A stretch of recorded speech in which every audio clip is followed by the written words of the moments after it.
Hello and welcome to SPMIS Academy. Today we'll analyze important newspaper articles of 23rd December 2021. Please note you can download the PDF version of today's newspaper analysis by clicking the link given in the comment section. This is the list of the topics that we will be covering from today's newspaper. And the first article is taken from editorial segment. It talks about 50 years of India-Bangladesh relations. And this topic is important from our syllabus paper 3 international relations point of view. तो देखिए बांग्लादेश के को as a country बने हुए 50 साल पूरे हो गए हैं। हाल फिलहाल में आपको पता है 16 दिसंबर 1971 को इंडिया ने जो तब तक ईस्ट पाकिस्तान नाम से जो रीजन जाना जाता था उसको एक इंडिपेंडेंट ऑटोनोमस कंट्री की तरह डिक्लेयर कराया and it was now after that known as Bangladesh. तो थोड़ी सी अगर हम लोग हिस्ट्री देखें तो आफ्टर इंडिपेंडेंस ऑफ इंडिया आपको पता है कि इंडिया का पार्टीशन हुआ था between two dominion status regions, India and Pakistan. Of course, later on we went on to become a republic when we enforced our constitution. तो पाकिस्तान की टेरिटरी दो पार्ट में डिवाइडेड थी, west Pakistan and east Pakistan. West Pakistan और east Pakistan के लोगों के बीच में काफ़ी कल्चरल डिफरेंसेस था। वेस्ट पाकिस्तान के लोग जो पंजाबी लैंग्वेज बोलते थे और उनका ओवरऑल कल्चर भी काफ़ी अलग था, जबकि ईस्ट पाकिस्तान के लोग ये बंगाली लैंग्वेज बोलते थे। तो रिलीजन एक होने के बावजूद भी कल्चरल डिफरेंस था। उसके अलावा इतना लार्ज टेरिटोरियल या जोग्राफिकल डिफरेंसेस भी था इन दोनों के बीच में, वेस्ट पाकिस्तान और ईस्ट पाकिस्तान के बीच में। Over a period of time west Pakistan के जो लोग थे they were much more influential या इकोनॉमिकली बेटर ऑफ, और पूरे के पूरे पॉलिटिकल सिस्टम पे वेस्ट पाकिस्तान के लोगों का ज़्यादा कंट्रोल रहता था। और इसी कारण से ईस्ट पाकिस्तान के लोगों ने पाकिस्तान सरकार के खिलाफ धीरे धीरे प्रोटेस्ट करना शुरू किया कि हमें नेगलेक्ट किया जा रहा है, हमारे डेवलपमेंटल नीड्स को नेगलेक्ट किया जा रहा है। धीरे धीरे यहाँ पे एक तरह की सेक्सेशनिस्ट टेंडेंसी या आप कहिए तो फ्रीडम मूवमेंट स्टार्ट होने लगी। एक यहाँ पे एक लोकल ऑर्गेनाइजेशन बनाई गई मुक्ति बाहिनी नाम से, which started to assert its independence of east Pakistan from overall Pakistan as a new और इंडिपेंडेंट कंट्री। और इस मूवमेंट को दबाने के लिए ये जो बांग्लादेश जो ईस्ट पाकिस्तान का रीजन था, यहाँ पे एक मूवमेंट चल रहा था वेयर दे डिमांडेड कि we want to be an independent country by local organisation, जैसा कि मैंने आपको नाम बताया मुक्ति बाहिनी। तो इस मूवमेंट को दबाने के लिए फिर पाकिस्तानी आर्मी ने एक ऑपरेशन लॉन्च किया, ऑपरेशन सर्च लाइट, यहाँ के इस मूवमेंट को सप्रेस करने के लिए। उस प्रोसेस में हुआ क्या, पाकिस्तानी आर्मी ने काफ़ी अट्रोसियस अप्रोच अपनाया। यहाँ के जो भी लोकल लीडर्स थे उनको काफ़ी हरास किया, टॉर्चर किया, और इस कारण से सिविलियंस की कैजुअलिटीज़ भी बढ़ी। तो there was collateral damage over civilians also had to face the brunt of Pakistani army. और इस पाकिस्तानी आर्मी के इस थ्रेट को, इस टॉर्चर से बचने के लिए कई सारे लोग जो ईस्ट पाकिस्तान एरिया में रह रहे थे वो अपने अपने देशों को, अपने अपने घरों को छोड़ करके इंडियन साइड ऑफ बाउंड्री में इंटर करने लगे। And that created a problem for India, demographic problem for India. ये जो बॉर्डर स्टेट्स थे, खासकर वेस्ट बंगाल और असम जैसे बॉर्डर स्टेट्स, यहाँ पे कई सारे इलीगल इमिग्रेंट्स जो ईस्ट पाकिस्तान से आने लगे। और ये जो बॉर्डर डिस्ट्रिक्ट्स हैं इन रीजन्स में डेमोग्राफी बदलने लगी, इंफ्रास्ट्रक्चर पे स्ट्रेस पड़ने लगा। तो इस कारण से the matter which was so far an internal matter for Pakistan, it started to hamper interest of India also, and that is how India had to intervene into the process. और फिर Indian soldiers, आपको पता है मैंने पहले भी इसको cover किया है, 3 दिसंबर 1971 को Indian soldiers went into east Pakistan.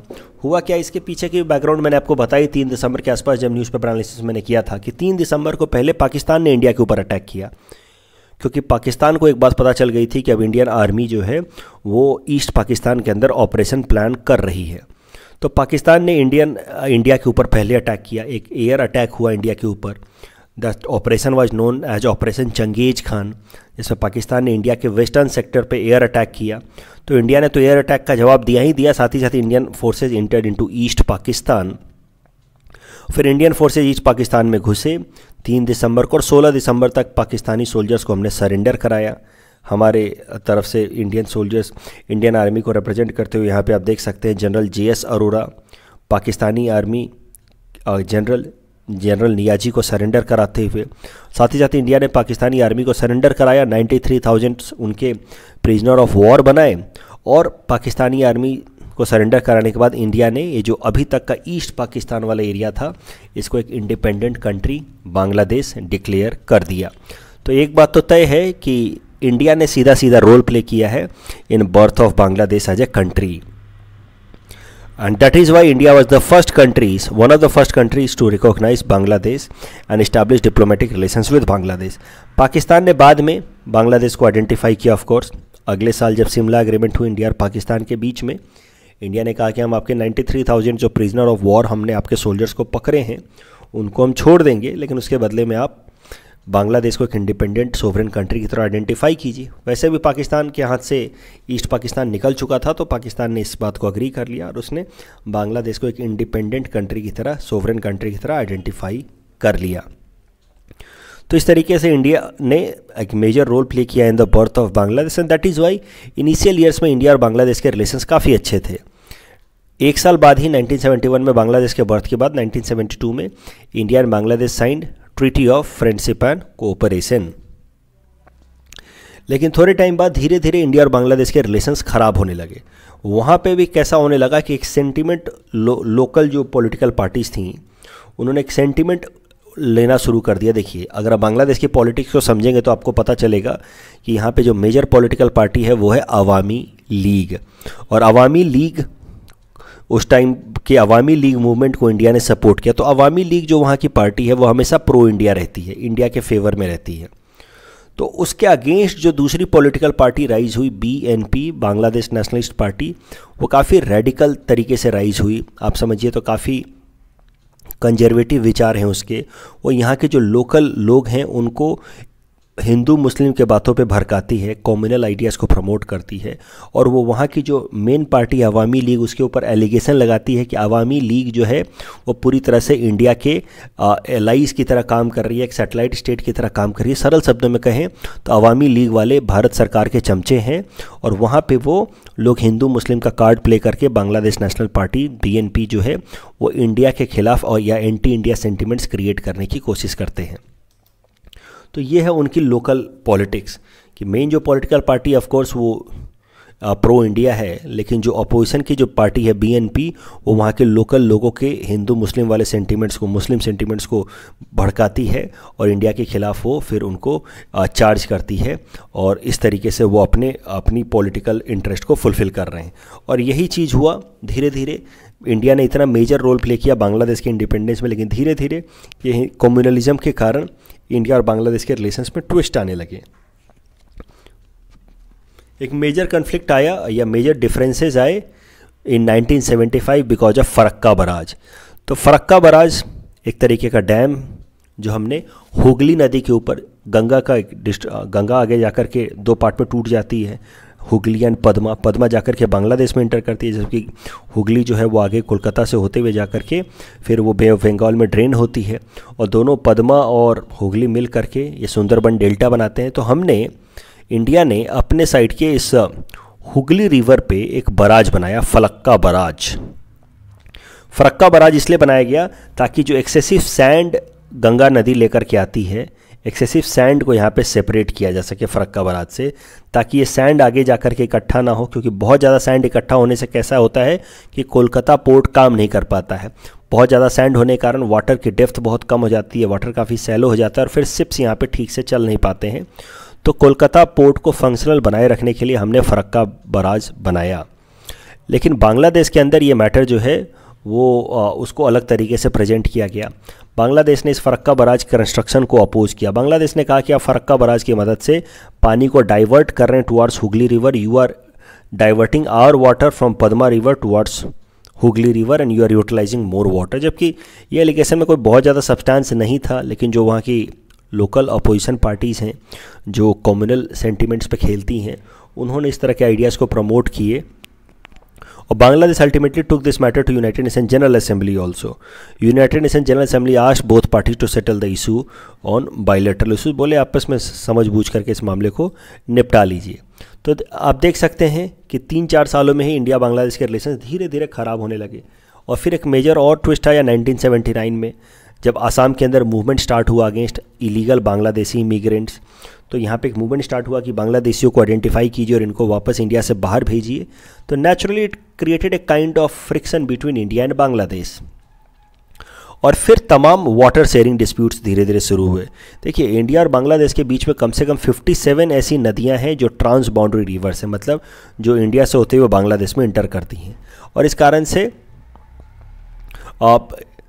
बहुत सारी नदियों को लेकर के, in fact there are 57 trans boundary rivers, जिसमें से बांग्लादेश 54, उसमें से 54 जो रिवर्स हैं वो बांग्लादेश इंडिया के साथ शेयर करता है। मतलब बांग्लादेश की टोटल 54 ट्रांस बाउंड्री रिवर्स हैं, उसमें 57 ट्रांस बाउंड्री रिवर्स है, उसमें से 54 वो कम से कम इंडिया के साथ वो शेयर करता है। 3 जो हैं वो म्यांमार के साथ वो शेयर करता है। ट्रांस बाउंड्री का मतलब इंटरनेशनल रिवर्स, 54 आउट ऑफ 57, 54 वो इंडिया के साथ शेयर करता है, 3 वो म्यांमार के साथ वो शेयर करता है। तो नेचुरली इंडिया और बांग्लादेश के बीच में वाटर शेयरिंग को लेकर के थोड़े बहुत डिस्प्यूट्स तो होने ही है। कई सारे डिस्प्यूट्स हैं, वाटर डिस्प्यूट्स, जैसे तीस्ता वाटर को लेकर के डिस्प्यूट है।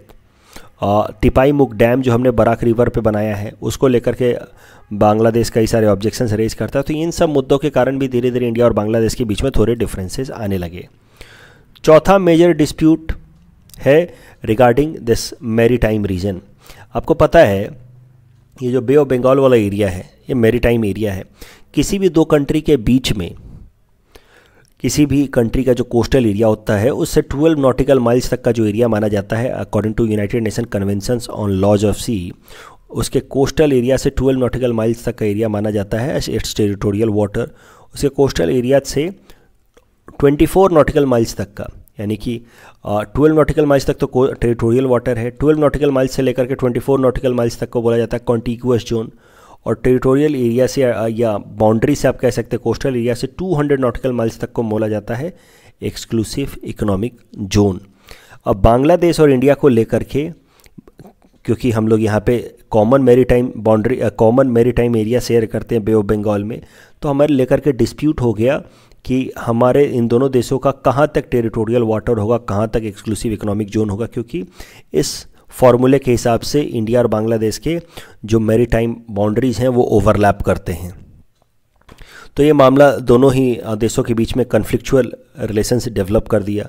दोनों ही, जैसे कि आप देख सकते हैं कि India was demanding this yellow line as maritime boundary, जबकि Bangladesh is demanding this red line as a maritime boundary. तो बांग्लादेश, यानी कि ये पूरा एरिया को लेकर के डिस्प्यूट था। इंडिया कह रहा है ये वाटर एरिया मुझे बिलोंग करता है, बांग्लादेश कह रहा था हमें बिलोंग करता है। And then Bangladesh moved to a United Nation based tribunal to resolve this dispute. 2014 में United Nation Tribunal awarded Bangladesh nearly 4/5 of this area. तो ये पूरा का पूरा जो डिस्प्यूटेड एरिया था उसका लगभग 4/5 एरिया बांग्लादेश को मिल गया according to this UN tribunal, जबकि इंडिया के हवाले 1/5 एरिया आया। This verdict is binding on both countries. तो मुद्दा ये है कि ये जो मैरीटाइम बाउंड्री डिस्प्यूट थे इंडिया और बांग्लादेश के बीच में वो अब रिजॉल्व हो गए हैं। उसके अलावा जो मेजर कन्फ्लिक्चुअल पॉइंट है वो है चाइना फैक्टर। इंडिया और बांग्लादेश के रिलेशंस थोड़े बहुत ख़राब होने के पीछे एक मुख्य जो इंटरनल डोमेस्टिक पॉलिटिक्स तो है ही है, जो वहाँ की लोकल या अपोजिशन पॉलिटिकल पार्टी है बीएनपी, वो तो इन्फ्लेमेटरी एक्शंस लेती ही है। उसके अलावा कुछ वाटर शेयरिंग को लेकर के डिस्प्यूट्स हो गए, ये सब तो हैं ही, लेकिन चाइना फैक्टर भी एक इम्पॉर्टेंट रोल प्ले करता है in creating differences between India and Bangladesh.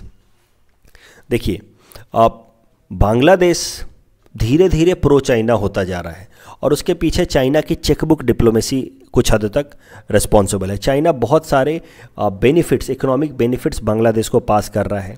For example, आपको जानना चाहिए कि कम से कम 97% ऐसे प्रोडक्ट्स हैं जो बांग्लादेश से चाइना में फ्री तरीके से एक्सपोर्ट किए जाते हैं, उन पे 0 इम्पोर्ट ड्यूटी लगाता है चाइना।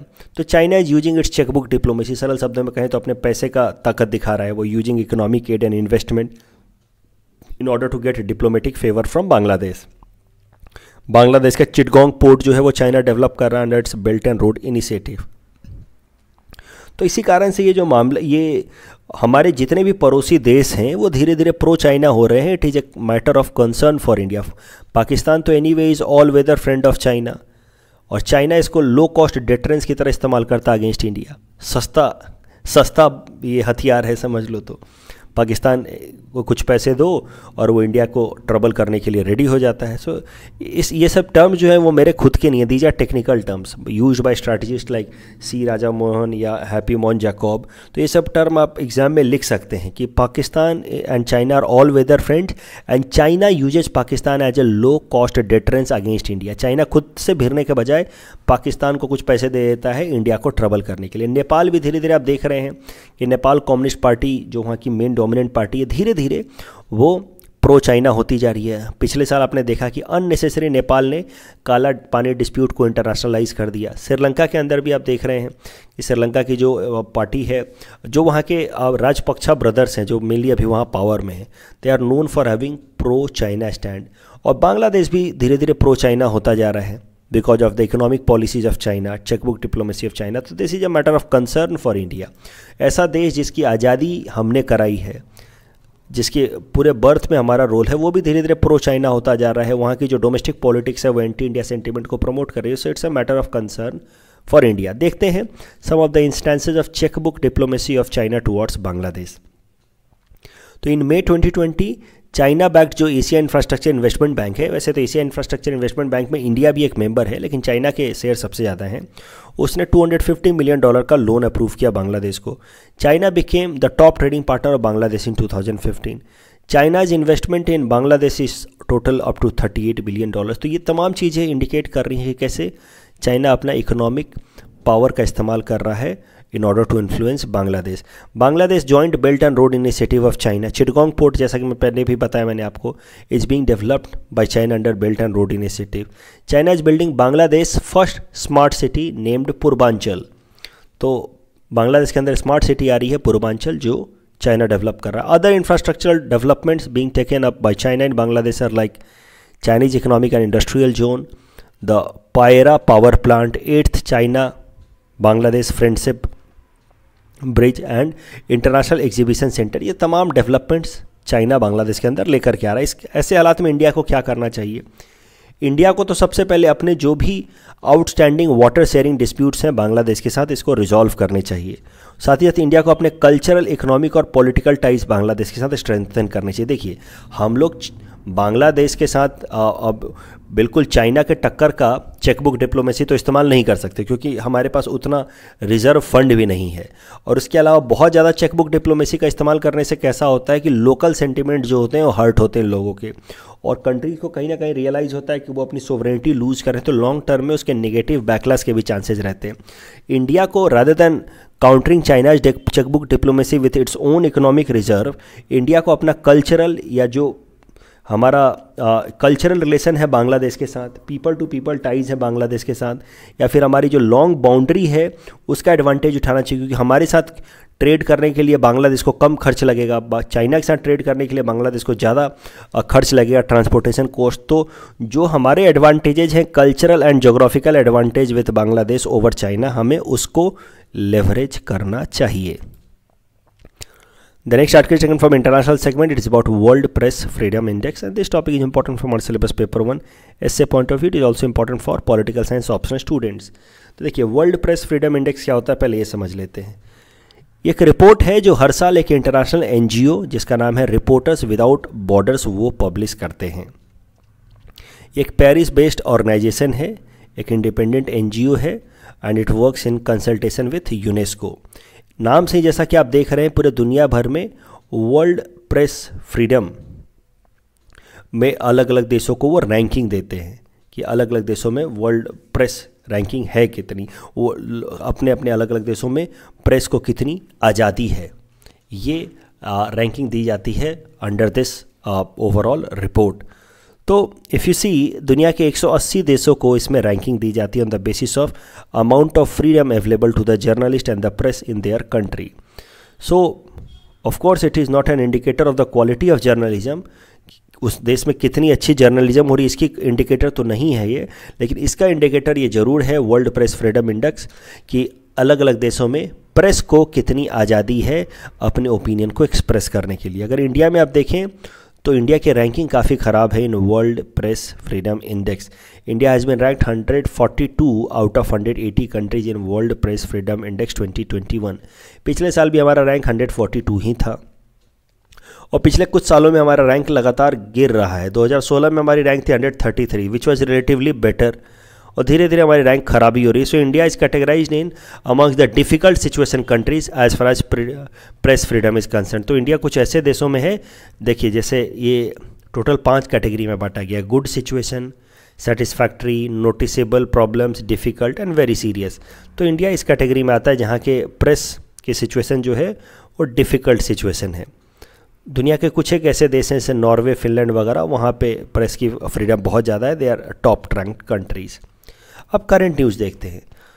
तो इंफॉर्मेशन ब्रॉडकास्टिंग मिनिस्ट्री ने लोकसभा में जवाब देते हुए कहा कि ये जो reporters without borders world press freedom index छापती है, ये इंडेक्स अपने आप में काफ़ी आर्बिट्ररी है, नॉन ट्रांसपेरेंट है और क्वेश्चनेबल है। इंडिया के अंदर, मतलब सरल शब्दों में कहें तो इंडिया के अंदर प्रेस को अच्छी खासी और काफ़ी आज़ादी मिली हुई है, लेकिन इस रिपोर्ट में इंडिया की रैंकिंग काफ़ी ख़राब दिखाई जाती है। इसके पीछे कई कारण हो सकते हैं। पहला, vested interest of some of the developed countries, वो जानबूझ करके इंडिया को पुअर लाइट में रिप्रेजेंट करना चाहते हैं। दूसरा, लो सैम्पल साइज़, आप कम लोगों से इन्फॉर्मेशन ही लेते हैं, आप 10-20 लोगों से पूछ करके फैसला ले लेते हैं कि हाँ भाई देश में कितनी प्रेस की आज़ादी है, कितनी नहीं है। you take opinion of large number of population, you take information from large sample size and then you will know। चल कई सारे ऐसे फंडामेंटल चीज़ें हैं जो हमने प्रेस को दिए हुए हमारे देश के अंदर, और फिर उन फंडामेंटल फैक्टर्स को कंसीडर नहीं करता है world press freedom index report छापने से पहले, रिपोर्टर्स विदाउट बॉर्डर्स। तो मुद्दा ये है कि भारत सरकार का ऐसा कहना है कि ये जो वर्ल्ड प्रेस फ्रीडम इंडेक्स छापती है रिपोर्टर्स विदाउट बॉर्डर्स, इस इंडेक्स के अंदर कई सारे अप्रोच या प्रोविजंस जो हैं वो क्वेश्चनेबल हैं, नॉन ट्रांसपेरेंट हैं, और इस कारण से भारत सरकार ने इस पूरे इंडेक्स को क्वेश्चन किया है और कहा है कि this entire process is flawed, it does not reflect the real scenario as far as freedom of press in India is concern. इस टॉपिक के बेसिस पे ये प्रीलिम्स प्रैक्टिस क्वेश्चन हमने आपको दे रखा है। Please name this question and you can submit the answer in the comment section. The next article is taken from Science and Technology segment. It is about Pralay missile, and this topic is important from our syllabus paper for Science and Technology point of view. तो प्रलय missile काफ़ी छोटा सा ये news है, ध्यान से देखिए। DRDO ने एक नए तरह की मिसाइल की टेस्टिंग कर ली है, and this testing has been conducted successfully, और इस मिसाइल का नाम है Pralay missile. It is a surface to surface missile, मतलब सरफेस से चलेगा और दूसरी जगह जाकर के सरफेस पे हिट कर देगा। ये solid propellant rocket motor missile है, यानी कि इसके अंदर पूरी तरह से जो सॉलिड फ्यूल लगेगा। तो अलग अलग तरह के प्रोपेलेंट होते हैं, सॉलिड प्रोपेलेंट या लिक्विड प्रोपेलेंट, क्रायोजेनिक। तो ये सॉलिड प्रोपेलेंट मिसाइल है, इसके अंदर जो फ्यूल लगेगा वो सॉलिड फ्यूल लगेगा। इसकी रेंज 150 to 500 किलोमीटर है। इसकी सबसे खासियत है इसका नेविगेशन सिस्टम। नेविगेशन सिस्टम मतलब ये हवा में ही अपना डायरेक्शन बदल सकता है, तो इस कारण से रडार्स से भी काफ़ी हद तक बच सकता है। उसके अलावा इंटरसेप्टर्स मिसाइल से भी ये बचेगा। इंटरसेप्टर मिसाइल देखिए कैसा होता है, यहाँ से मिसाइल चला ऐसे, दूसरे तरफ से इस मिसाइल को एनिमी ने डिटेक्ट कर लिया और इसको इंटरसेप्ट करके हवा में डिस्ट्रॉय कर दिया, तो ये होता है इंटरसेप्टर मिसाइल। लेकिन चूंकि इसका नेविगेशन सिस्टम जो हमने नया मिसाइल बनाया प्रलय, इसका नेविगेशन सिस्टम इतना अच्छा है कि हम हवा में ही इसकी पाथ बदल देंगे, और हवा में ही पाथ बदल करके that means we can change its path in the mid air itself. हम इसको तमाम तरह के इंटरसेप्टर मिसाइल्स और इन तरह के रडार से बचा सकते हैं। The next article is taken from Assam segment, it's about Pratima Barua Pandey award, and this topic is important for syllabus paper 6 Assam issues point of view. तो देखिए 2021 का Pratima Barua Pandey memorial award has been given to folk artist Khagen Gogoi. ये बात आपको पीटी पर्सपेक्टिव से याद रखनी है। प्रतिमा बरुआ पांडे अवार्ड के बारे में भी जरा देख लेते हैं। इट इज़ गिवन बाय और instituted by all Assam student union, and this award is given annually on December 27, which is death anniversary of legendary folk singer प्रतिमा बरुआ पांडे जी। इस अवार्ड के अंतर्गत एक साइटेशन, एक सोरॉय, एक होराई, एक गमोसा, एक सादौर और एक जैकेट ऑफ एरी दिया जाता है along with 25,000 of cash award.